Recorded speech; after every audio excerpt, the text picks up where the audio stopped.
The beeping of hospital monitors faded into a distant hum as I stared out the window, my body weak but my spirit unbroken. Outside, the world continued its dance of life, oblivious to the battle raging inside my own skin. It was the day of my sister Elena's graduation, and here I was, alone in a sterile hospital room, fighting a rare autoimmune condition that threatened to consume me. My name is Olivia Martinez, and at 24, I was supposed to be starting my life, not fighting for its very existence. The irony wasn't lost on me. While Elena would be walking across the stage, receiving accolades and applause, I was preparing for a life-altering surgery that could either save me or end me. I remember the day my parents made their choice. The doctors had explained the critical nature of my condition, the urgent need for an experimental treatment that could potentially halt the progression of my disease. But Elena's graduation was in 2 weeks, and my parents couldn't bear to miss it. "We'll reschedule the surgery," my mother had said, her eyes avoiding mine. "It's just a few weeks. You'll be fine." Fine. The word echoed in my mind like a cruel joke. Those few weeks became months, and my condition deteriorated rapidly. By the time they finally paid attention, the window for the most effective treatment had nearly closed. My father, a successful businessman, seemed more concerned about the potential disruption to the family's perfect image than my actual survival. "You've always been the complicated one," he muttered, more to himself than to me. Elena, my younger sister, hadn't even tried to hide her discomfort. She was too busy preparing for her big moment, too excited about her future to be bothered by my medical crisis. The family had always favored her, the golden child, the one who seemed to effortlessly achieve everything she touched. As I lay in the hospital bed, I made a silent promise to myself. I would survive, not for them, but for me. The surgery was brutal. Experimental treatments often are. For weeks, I fought through pain, through uncertainty, through the crushing weight of feeling completely alone. The medical team became my family. Dr. Thompson, my primary physician, was more supportive than my own blood relatives. "You're stronger than you know," he would tell me during his rounds. "Your body is fighting, and so are you." Slowly, miraculously, I began to heal. The experimental treatment worked better than anyone had expected. My body, once a battlefield of chronic illness, started to recover. But the emotional scars ran deeper than any physical wound. I decided to channel my pain into purpose. If I survived this, I would become a doctor. Not just any doctor, but one who would understand what it meant to be truly seen, truly cared for. 5 years passed. I graduated at the top of my medical school class, specializing in rare autoimmune conditions, the very disease that had nearly claimed my life. My research caught the attention of some of the most prestigious medical institutions in the country. I had rebuilt myself, piece by piece. The weak, forgotten daughter had transformed into Dr. Olivia Martinez, a rising star in medical research and treatment. My published papers, my groundbreaking research, these became my revenge, my statement to a family that had once written me off. But fate, it seemed, was not done with me yet. The call came on a crisp autumn morning. My father's voice was different, hesitant, almost broken. "Olivia," he said, and I could hear something I hadn't heard in years. Was it fear? "Elena's sick," he continued. "The doctors say they don't know what's wrong." I should have felt a moment of vindication, a chance to show them what it felt like to be ignored, to be left alone during a medical crisis. But I was a doctor now. I had taken an oath to heal, to save lives. "Tell me everything," I said, my professional mask sliding into place. As he described Elena's symptoms, a chill ran down my spine. The signs were eerily familiar. A rare, aggressive autoimmune condition that mirrored my own diagnosis from years ago. The very condition I had spent my entire medical career studying. The universe, it seemed, had a sense of irony. Little did they know that the daughter they had once forgotten was now the only person who could potentially save the sister who had been chosen over her. My fingers traced the small scar on my arm, a reminder of my own battle, now transformed into my greatest strength. I was no longer that vulnerable patient. I was Dr. Olivia Martinez, and I was about to face the ultimate test of my professional and personal journey. The game was about to change, and this time I was in control. The hospital corridors felt different this time. No longer was I the vulnerable patient, but a respected physician walking with purpose. Elena's medical file was open on my tablet, each test result and symptom a puzzle I was determined to solve. Dr. Michael Chen, the attending physician, looked up as I approached. Dr. Martinez, he greeted me, a hint of respect in his voice. I've reviewed the case. It's complicated. I knew complicated. I had lived complicated. Elena looked nothing like the confident graduate I remembered. Pale, thin, her once vibrant eyes now dull with pain and fear. When our eyes met, I saw something I had never seen before. Vulnerability. "You're here," she whispered, her voice barely audible. I pulled up a chair, my professional demeanor masking the storm of emotions beneath. "Tell me everything," I said, my tone clinical yet compassionate. The diagnosis was eerily similar to my own, a rare autoimmune condition that had progressed rapidly. The irony was not lost on me. The same disease that had nearly killed me now threatened my sister's life. My parents sat in a corner, a study in contrasts. My father looked defeated, my mother's perfectly manicured hands trembling slightly. They watched me with a mixture of hope and desperation, a far cry from the dismissive attitude they'd shown during my own medical crisis. "We need an aggressive treatment plan," I told the medical team, "and I want to lead it." Dr. Chen raised an eyebrow. "It's an extremely complex case. The risks are calculated," I interrupted. "I've spent my entire career studying this exact condition." The next few days were a blur of consultations, research, and intense medical strategizing.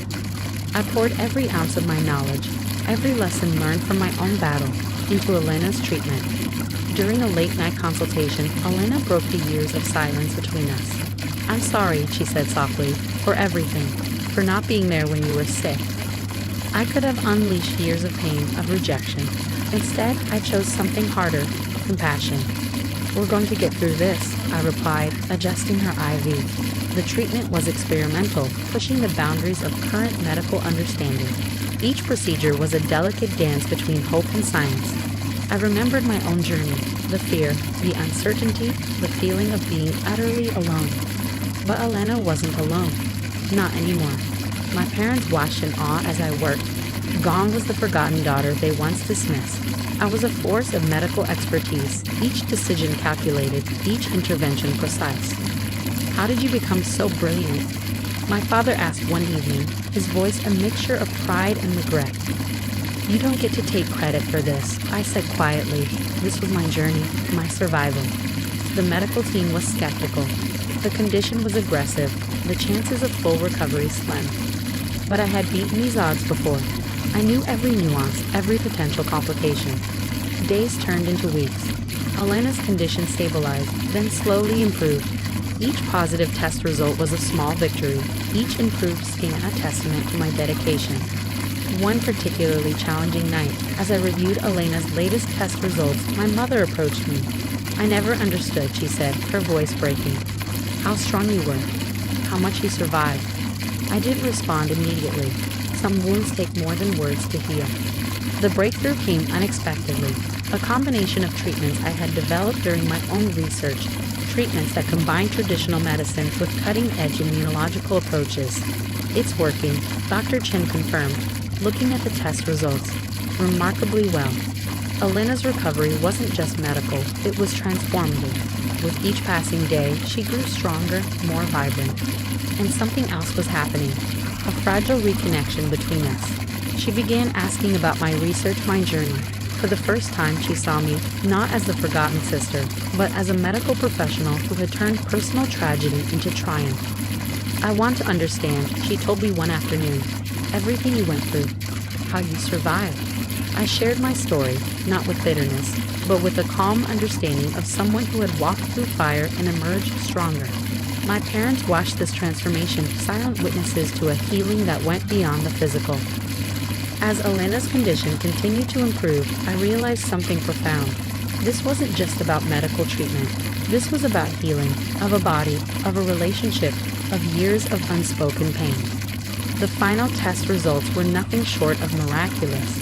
Elena was not just recovering, she was thriving. The experimental treatment had worked better than anyone could have predicted. "You saved my life," Elena said, tears in her eyes. I thought about the little girl who had been left behind, the patient who had been ignored. the doctor who had risen from the ashes of family rejection. No, I replied. I saved myself first, and in doing so, I found the strength to save you. The journey was far from over. But for the first time, there was hope. Real, tangible hope. As I looked at Elena, at my parents, I knew that some wounds could heal, some bridges could be rebuilt. Not through grand gestures, but through the quiet, persistent power of compassion and professional excellence. The next chapter was about to begin. 1 year later, the transformation was complete, both medical and personal. Elena had changed dramatically. No longer the self-absorbed sister who once prioritized her graduation over my life. She was now a medical research assistant, working alongside me in the same hospital where I had once fought for my survival.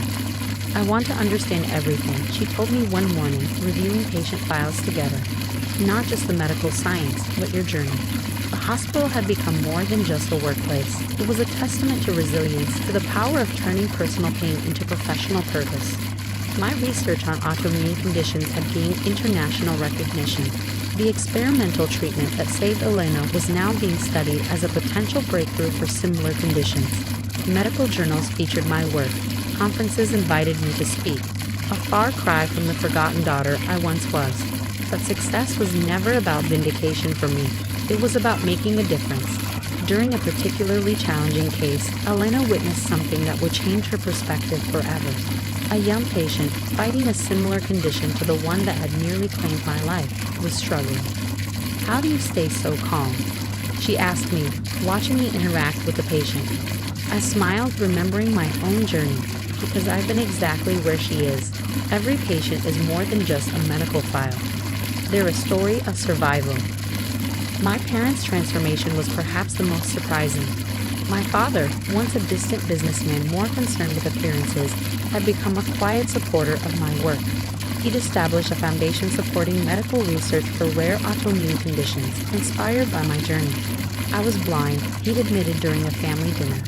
The words were simple, but carried the weight of years of regret. My mother had changed too. She now volunteered at support groups for families dealing with chronic illnesses, sharing our story. A story of hope, of resilience. The hospital became our shared ground. Elena and I, once separated by family dynamics, were now united by a common purpose. She was learning, growing, understanding the depth of medical compassion. I never knew the weight of what you went through, she confessed one evening. How lonely it must have been. I thought about those dark days in the hospital, abandoned, fighting for my life, but I no longer felt anger. Instead, I felt a sense of peace. Every challenge is an opportunity, I told her, to learn, to grow, to become stronger. My research continued to push boundaries. We were developing treatments that could potentially help thousands of patients fighting similar conditions. Each breakthrough was a small victory, a testament to the power of perseverance. The medical community took notice. Invitations to present at international conferences, collaborations with leading research institutions. My work was making a real difference. But the most significant transformation was happening within our family.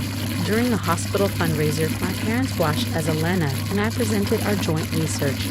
The pride in her eyes was unmistakable. Not the superficial pride of past achievements, but a deep, genuine appreciation for who we had become. We were wrong, my father said later that evening, about so many things. I didn't need elaborate apologies. Actions spoke louder than words. Elena's own journey of redemption was profound. She had become passionate about patient care, understanding that medicine was about more than just scientific knowledge. It was about compassion, about seeing the human behind the medical condition. I want to specialize in autoimmune research, she told me one day, to help people like you helped me. The irony was not lost on me. The sister who once overlooked my medical crisis was now dedicating her life to understanding and treating such conditions. Our research team became a family of its own, diverse, supportive, united by a common goal of pushing medical boundaries. One particular morning, a breakthrough came that would change everything. A new treatment protocol that could potentially revolutionize how we approach autoimmune conditions. We did this together, I told Elena, looking at the preliminary research results. She squeezed my hand. The gesture spoke volumes of sisterhood, of healing, of understanding. As I looked around the research lab, I realized that my greatest achievement wasn't the medical breakthroughs or the professional recognition. It was the ability to transform pain into purpose, rejection into resilience. My life had come full circle. The forgotten daughter, the patient fighting for survival, was now a beacon of hope for countless others. Some stories, I often told my patients, are not about how you fall, they're about how you rise. And rise we did.